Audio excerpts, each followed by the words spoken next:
Hello and warm welcome from the Last Living Prepper. In today's video, we are going to discuss 15 items to stockpile which you never thought of. In the first part, we will present the list of items which you can use indoors. The second part focuses on survival items you may need outside. Also, for some items, we are going to present an alternative replacement. The starting point of this video is focused on essential survival knowledge. That is why the number one on our list is the SAS Survival Handbook, which was published in 1986 by British author and soldier John Wiseman after he retired from the SAS. Back then, learning bushcraft and survival skills wasn't as popular as it is now, but the book still managed to become a massive success. Since then, there have been several updates, with the latest edition published in 2004. The pocket-sized version of the handbook was first published in 1993 as a Collins gem. The current pocket-sized SAS Survival Guide edition was published in 2018. These books contain a vast array of information, carefully arranged into 11 useful sections.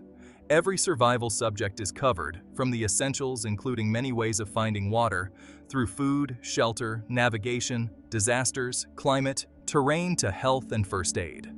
The books deal with not just the practical, but also the mental approach to survival in any situation. The text explains techniques very clearly, with many images to illustrate. These books are very easy to follow and understand, while not oversimplifying survival skills and the techniques required. Every survivalist should make these books essential reading. You can keep the SAS Survival Handbook to read at home to review your own survival skills and learn something new. Also get a copy of the SAS Survival Guide to keep in your bug-out bag, backpack, car, or pocket when you are out. They're not particularly expensive books, and you might learn something that could save your life. Number 2 is driveway alarm. A driveway alarm is one of the first lines of defenses for your home. If your home is not gated, it is the first line of defense that alerts you of the presence of an intruder, human or animal. Most driveway alarms use peer or passive infrared sensors to detect motion within a certain range. If an object such as a car, large animal, or person passes within that range, the sensor triggers an alarm in the receiver. Driveway alarms are not just for driveways. They are ideal for any outdoor area you want to monitor, including right outside your front door, near the main gate, or at the rear of the house. There are some key considerations you need to think of when getting a driveway alarm. The main thing you should check when ordering the driveway alarm is the range. This will tell you whether the alarm will work for your home. There are two types of range to consider: detection range and receiver range. The detection range is how far the sensor can detect motion. Most driveway alarm motion sensors have a detection range of 30 feet or about 9 meters. The best detection range depends on the size of the area you want to monitor. The receiver range is the maximum distance you can place the sensor from the base unit. For premium driveway alarms, the receiver range can be as long as half a mile to 800 meters in places without many obstructions, such as trees and buildings. For cheaper alarms, the receiver range is between 100 to 200 meters. The receiver range for most driveway alarms, even the cheaper ones, is typically more than enough for a majority of homes, since you'll likely be placing the alarm right outside your home. The next key consideration is power. In other words, how the driveway alarm is powered. You have several options here, such as rechargeable batteries. You recharge the battery after several months. Because the battery has to have a high storage capacity, it can drive up the cost of the alarm. Some driveway alarms come with an integrated solar panel that charges the battery. You don't have to think about recharging the battery or replacing it. Budget driveway alarms usually have replaceable AA batteries. Because peer sensors use very little electricity, AA batteries can last for months before you need to replace them. If you want a driveway alarm that has security lights or other features such as a camera integrated, you'll likely hire an electrician to hardwire it to your home electrical circuit. Another consideration is adjustable sensitivity. One potential downside of a driveway alarm is frequent false alarms from animals, swaying trees, and other non-threatening objects. To reduce false alarms, most driveway alarms allow you to adjust sensitivity. Reducing sensitivity lowers the detection distance of the sensor so that you can be alerted only when there's someone or a car is close to the house. Cheaper driveway alarms may lack adjustable sensitivity settings. The last consideration is the expendable system, meaning that you can add additional sensors and receivers. This is handy if you want to monitor additional areas outside your home or get alerted when you are in different rooms. Most driveway alarms allow a limited number of additional sensors and unlimited additional receivers. As we are discussing the ways of protecting the place where you live, the next item on the list is a doorstop alarm. The doorstop security alarm, despite being a relatively cheap gadget, can be thought of as a valuable addition to the protection of your home, apartment, or when you travel. It can both inform you in case of potential trespassers and scare the intruder away, or at least confuse him for long enough that you are not taken by surprise. Any model should be loud enough to give the burglar a heart attack, and even wake up your neighbors simply because it goes higher than 120 decibels. Before selecting the best doorstop alarm for your needs, you should also take into account the loudness level, because it must be able to wake you up even from the deepest sleep, as well as the capability to prevent the door from opening for however long you need. Most manufacturers add a rubber layer on the bottom of the doorstop, but its efficiency will vary depending on the type of floor in your home. The basic idea behind every doorstop alarm is the employment of a metallic plate that rests at an angle on a plastic case, with a tiny elevation owing to an internal spring, and activates the auditory alarm when pressure is applied to the metallic section. Therefore, you only need to make sure that it is powered on, often by a battery, and that it is placed close to your door. It doesn't need anything fancy, like a Wi-Fi connection or anything of the kind that may be bypassed using a jamming device. There is also an option where you can make the door stop alarm yourself. For this project, you will need 1.5-volt battery, 1.5-volt mini buzzer, cardboard-like from a cereal box, electrical tape, glue, insulated wire, 3 strands and small gauge, piece of plywood, 4 by 10.2 inch or 12.2 by 30.5 centimeter or larger, tape measure or measuring stick, wall hangers glue-based and removable, wooden clothespin with spring, 3 to 5 foot or 0.91 to 1.5 meter of string, wire snips or sturdy scissors, and wire strippers.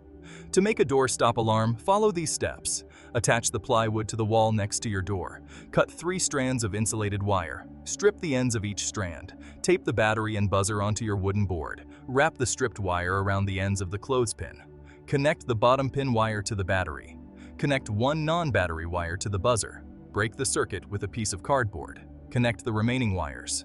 Test the switch by completing the circuit. Check connections and the battery if the buzzer doesn't activate. Glue the clothespin to the board. Manage excess wires with tape and hang the board. Attach the string to the piece of cardboard in the clothespin. Fasten the other end of the string to your door. Next item on our list is home sewage inflatable plug. In general, this versatile tool is essential for a variety of plumbing projects, from leak testing to pipe maintenance. Inflatable pipe plugs are designed to create a temporary seal inside a pipe. They work by inflating a rubber bladder or balloon inside the pipe, which expands to fill the space and create a tight seal. The process of inflating the plug is relatively simple. The plug is inserted into the pipe and positioned in the desired location. A source of compressed air is then connected to the plug, which is used to inflate the bladder or balloon inside the plug. As the bladder or balloon inflates, it expands to fill the space inside the pipe, creating a tight seal that prevents water or other fluids from flowing through. Inflatable pipe plugs are typically made of high-quality materials, such as natural rubber or neoprene, and reinforced with Kevlar, which make them both durable and resistant to damage from chemicals and other substances commonly found in plumbing systems. In order to operate them safely, all plugs inserted into pipes need to be braced or tethered to prevent them slipping against back pressure in the pipe. Inflatable pipe plugs can be quickly and easily installed, making them an ideal choice for emergency repairs or other situations where time is of the essence. They are also easy to remove once the job is complete, making them a convenient choice for temporary repairs or maintenance tasks. There are several different types of inflatable pipe plugs available, such as low-pressure and high-pressure inflatable pipe plugs, multi-size and test plugs, bypass plugs, each of which is designed for specific applications. In addition, inflatable pipe plugs are typically much less expensive than other types of pipe sealing solutions, such as mechanical plugs. Now let's talk about medical-grade superglue.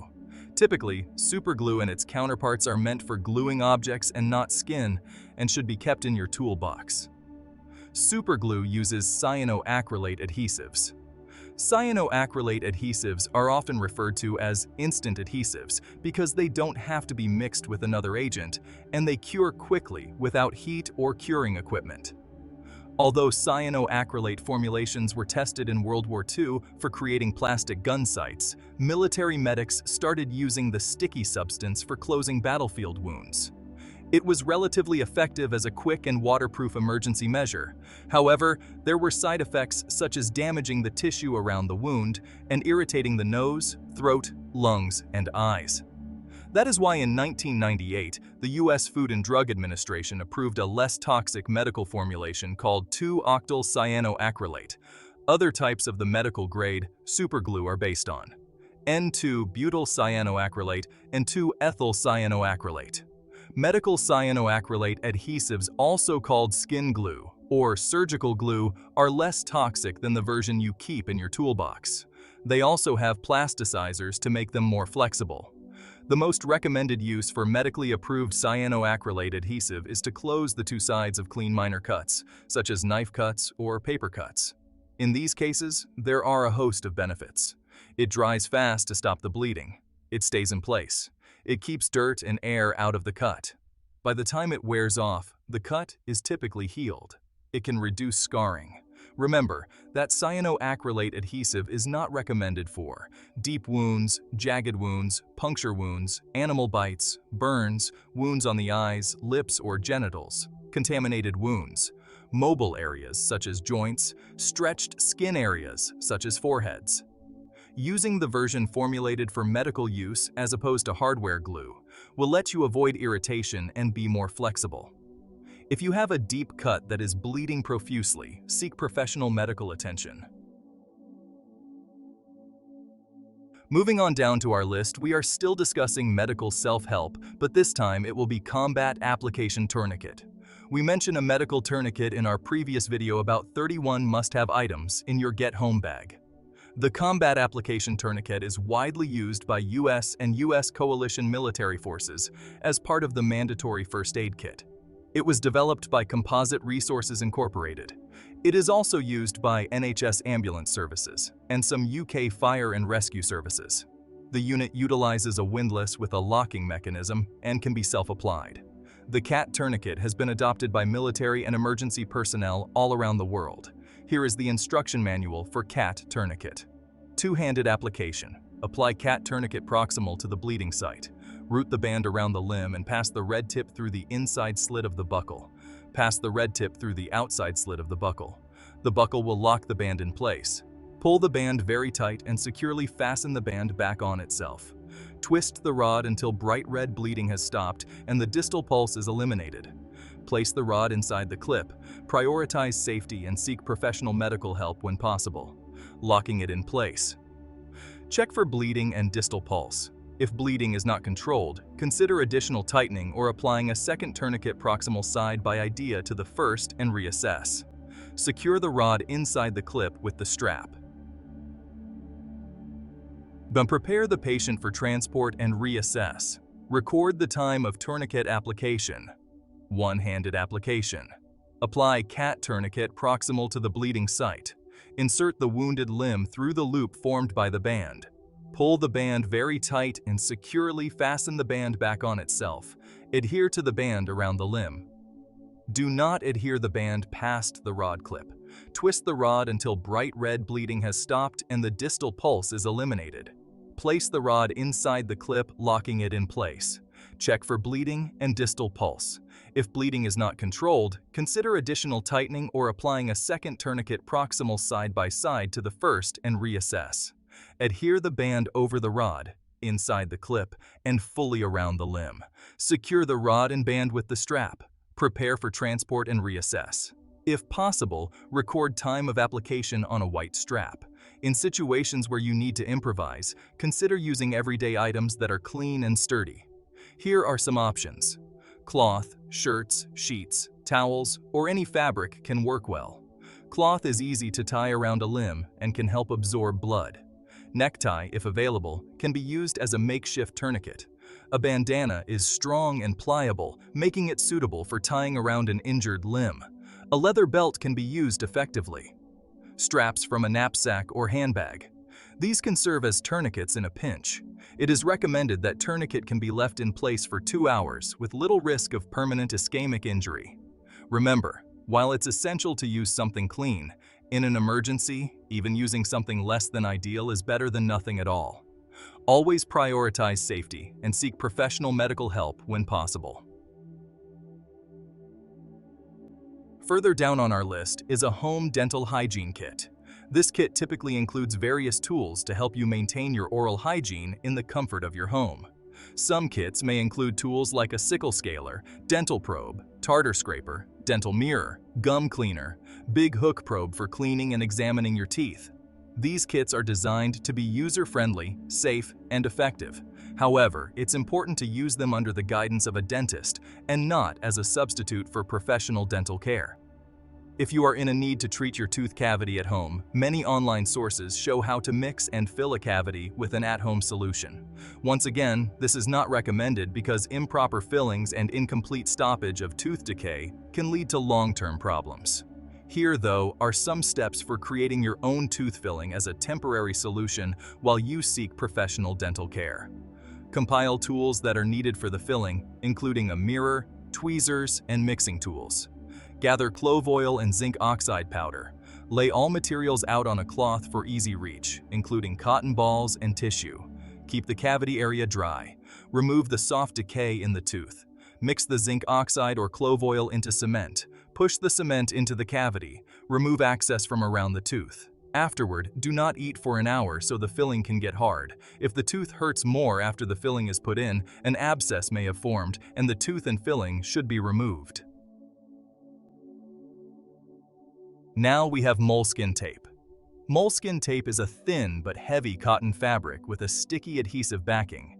It is often used to improve the fit or comfort of shoes by applying it to the inside of the shoes.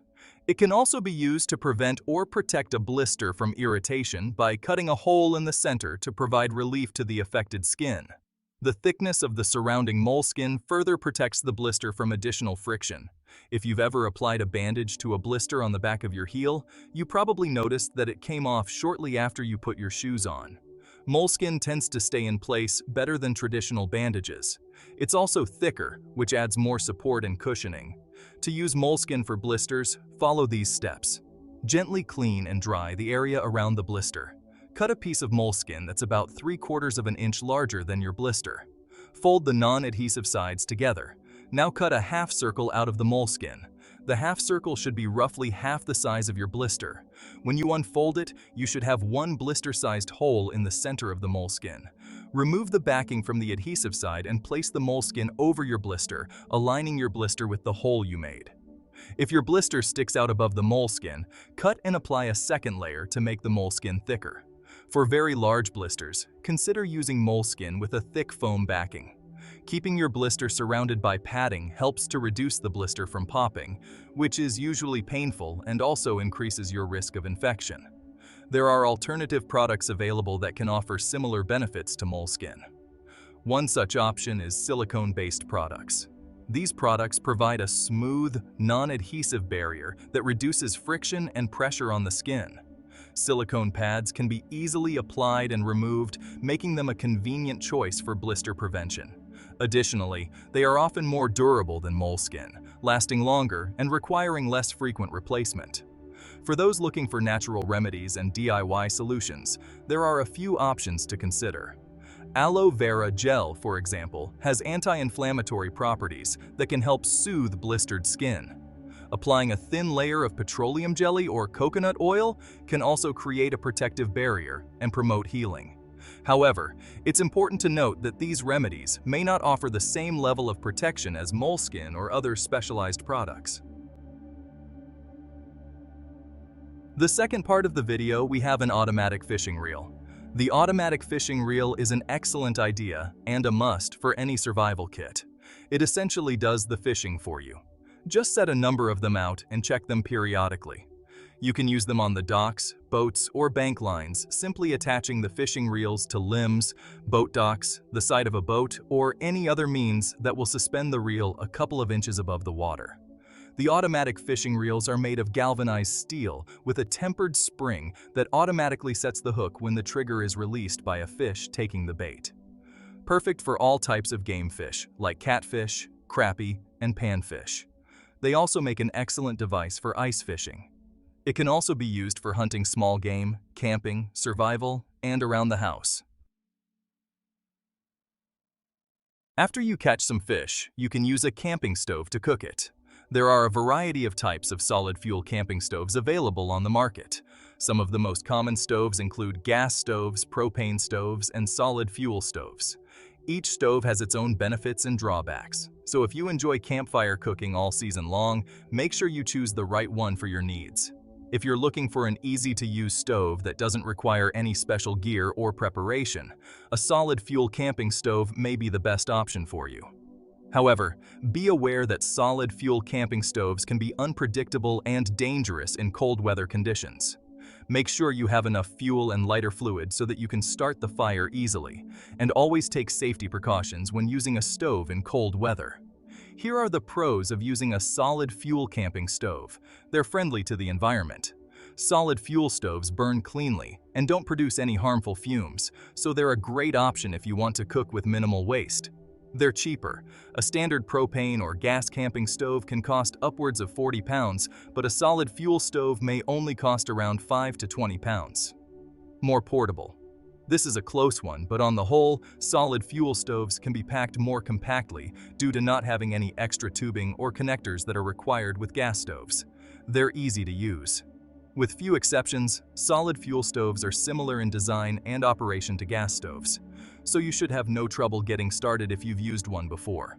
On the other hand, there are several cons. If the weather gets cold, a solid fuel camping stove can be difficult to start. Some models require you to use lighter fluid or an electric starter, which can become difficult in cold weather. Not as convenient as a gas stove. Typical gas stoves can be ignited and burned in even the coldest conditions. They can be unpredictable. Solid fuel stoves are designed to work with a specific type of wood or lump of coal, so if you get an incorrect fuel or lighter fluid, your stove may not fire at all. Solid fuel blocks burn out much quicker than gas canisters. Remember, when using a solid fuel camping stove, make sure to read the product description and safety instructions carefully before using it, and always take proper precautions when outdoors in cold weather when fire is involved. Another item on our list is a life tent. Life tent should be a high-performance emergency shelter engineered to keep you dry, warm, and alive in any survival situation. If you are lost on a hiking trip, stranded outside in a winter storm, or forced to spend an unplanned night out during an emergency, the life tent is a small investment that could save your life. The life tent should be waterproof and windproof. Extra thick, puncture-resistant shelter needs to reflect 90% of your body heat and locks out rain, wind, and snow. It also needs to be ultralight and packable.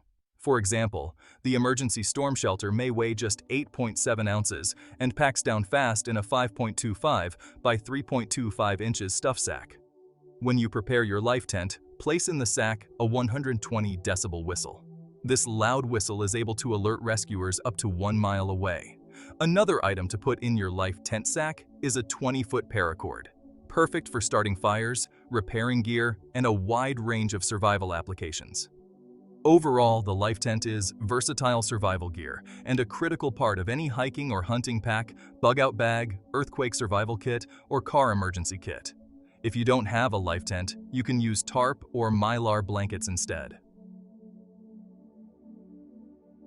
A different useful item to stockpile now, which you never thought of, might be EMP Shield. An EMP Shield is a device that is designed to protect your property and equipment from an electromagnetic pulse caused by a nuclear explosion, solar flare, electrical malfunction, and most importantly, lightning strikes. This energy can travel through power lines and radio waves, damaging any electronic device in its path. The EMP shield works by shunting or shorting the excess voltage coming into your home from the voltage surge, draining away the extra voltage before it can rise to prevent any damage to your equipment. EMP Shield is the world's first EMP protection technology for an entire home and vehicle tested to military and UL 1449 standards. It is built to exceed military standards and operates in less than 1/1000th of a second. Alternatively, to protect electronic equipment from the effects of an EMP, you can use the following methods. Faraday cages. Cover your electronics with tinfoil, or use a steel garbage can with a lid. Surge protectors. Use common objects like a shoebox and aluminum foil, or a metal bucket and aluminum tape to create a homemade Faraday cage. Power filters. Use conductive materials like copper or aluminum to create a barrier around electronics. When discussing EMP Shield, there are also some important factors to consider. Know what you need to protect. EMP protection starts with knowing what electronics are most vulnerable. Use tested products already available on the market, like EMP Shield. Find the right materials. Use multiple layers of protection. Consider a Faraday cage. Protect your data backups.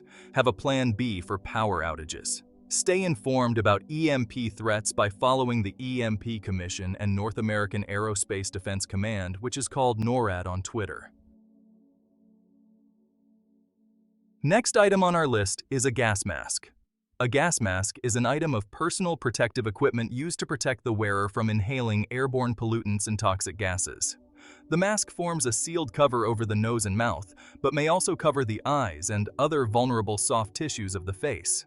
Most gas masks are also respirators, though the word gas mask is often used to refer to military equipment such as a field protective mask. They only protect the user from ingesting or inhaling chemical agents, as well as preventing contact with the user's eyes. Many chemical agents affect through eye contact. Most combined gas mask filters will last around 8 hours in a biological or chemical situation. Filters against specific chemical agents can last up to 20 hours. Airborne toxic materials may be gaseous, for example, chlorine or mustard gas, or particulates such as biological agents. Many filters provide protection from both types. It is worth mentioning that the idea of the gas mask was known since ancient times, and according to a magazine called Popular Mechanics, the common sponge was used in ancient Greece as a gas mask. The Book of Ingenious Devices, published in 850 by the Banu Musa brothers, describes a gas mask which allowed the wearer to breathe safely in a toxic environment. In 1785, Jean-François Pilatre de Rosier invented a respirator. Primitive respirator examples were used by miners and introduced by Alexander von Humboldt in 1799 when he worked as a mining engineer in Prussia. The forerunner to the modern gas mask was invented in 1847 by Louis P. Hazlitt, a device that contained elements that allowed breathing through a nose and mouthpiece, inhalation of air through a bulb-shaped filter, and a vent to exhale air back into the atmosphere. First Facts states that a gas mask resembling the modern type was patented by Louis Fechteck Hazlitt of Louisville, Kentucky, who received a patent on June 12, 1849. It was called inhaler or lung protector. Nowadays, you can make your own gas mask. It will not be as effective and reliable as a professional gas mask, but it is an easy way to stay safe. In order to make the gas, you need to cut the bottom off of a transparent 2-liter soda bottle. Then, cut a U-shaped opening for your head. Create a protective seal around your face with rubber foam. Remove the elastic bands from your hospital mask. Staple the elastic bands to your mask. Push the hospital mask into the bottom of the bottle. Try on your new gas mask. Now make an air filter for your mask.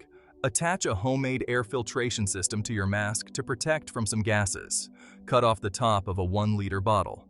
Fill off another 1-liter bottle and leave the cap on. Fill the top of the bottle with 3 to 4 inches, bottom of the bottle with 3 to 4 inches or 7.6 to 10 centimeters of activated charcoal. Cut the bottom, which is 7.6 to 10 centimeters, of pillow stuffing. Slide the bottles together and tape them shut. Poke 6 to 7 holes in the charcoal end of your filter when you're ready to use it. Activated charcoal will absorb moisture from the air if left uncovered, making it useless, so only cut the holes when you need the filter. Use a rubber hose to connect the bottom of your air mask to your filter. The easiest way to connect your filter to your gas mask is with an old vacuum hose. The vacuum hose should be cleaned before attaching it to the mask. Remember to only remove the cap from the bottle when you need it. Replace your activated charcoal with each use. Now let's move on to the Geiger counter. A Geiger counter, also known as the Geiger-Müller tube, is an inexpensive and useful instrument used to quickly detect and measure radiation. There are two types of radiation: non-ionizing and ionizing. Non-ionizing radiation, such as microwaves, have enough energy to shake atoms around, but not enough to knock electrons off them and change their composition. Ionizing radiation, on the other hand, can strip atoms of their electrons in a process called ionization. As a result, an ion pair is formed, a positively charged atom and a negatively charged electron. A Geiger counter exploits the natural process of ionization to detect and measure radiation. The device houses a stable gas within its chamber. When exposed to radioactive particles, this gas ionizes. This generates an electrical current that the counter records over a period of 60 seconds. Exposure to ionizing radiation can be damaging to human health. When this kind of radiation comes in contact with molecules of DNA in living cells, its energetic nature can disrupt, damage, or alter the DNA. Short exposure to some forms of radiation, such as the X-rays for medical examinations, don't cause immediate health risks. However, prolonged exposure can lead to mutations in DNA and produce cancers. So Geiger counters are an invaluable tool for evaluating a potential source of radioactivity. The last item on our list is a seed vault. The Survival Seed Vault storage is about more than creating future crops. Survival seed storage is done by the United States Department of Agriculture and many other national organizations across the world. It is a way of preserving seed for not only next season's crops, but also for future needs. Survival seeds are open-pollinated, organic, and heirloom. An emergency seed vault should avoid hybrid seeds and GMO seeds, which do not produce seed well and can potentially contain harmful toxins and are generally sterile. Sterile plants from these seeds are of little use in a perpetuating survival garden and require constant purchase of seeds from companies that hold the patents on the modified crop. Of course, collecting safe seed is of little value without carefully managing survival seed storage. Additionally, you should save seeds that will produce food you will eat and will grow well in your climate. Your emergency seed vault should have enough seed to start next year's crop and still have some seed left over. Careful seed rotation will help ensure the freshest seed is saved while those getting older are planted first. In this way, you will always have seed ready if a crop fails or if you wish a second planting in the season. Consistent food is the goal and can be easily achieved if seeds are stored correctly. Seeds need to be kept in a dry location, preferably where it is cool. Seeds should be stored where the temperature is 40 degrees Fahrenheit or 4 degrees Celsius or less. Use moisture-proof containers and avoid exposing seed to light. If you are harvesting your own seed, spread it out to dry before placing it in a container. Some seeds, like tomatoes, need to be soaked for a few days to remove the flesh. This is when a very fine strainer comes in handy. Once you separate seeds from the juice and flesh, dry them in the same manner you do any seed and then place them in containers. Label any plants in your survival seed vault storage and date them. Rotate seeds as they are used to ensure the best germination and freshness. So there you have it, folks. 15 unexpected items that could make all the difference when the unexpected hits. Remember, being prepared isn't about living in fear. It's about taking control and empowering yourself to face whatever challenges life throws your way. Don't wait for a crisis to strike. Start building your stockpile today. These items might seem unconventional, but trust me, in a pinch, they could be the key to your survival. Thanks for joining me on this journey to preparedness. Stay safe, stay strong, and remember, never give up. And don't forget to subscribe for more essential survival tips and tricks.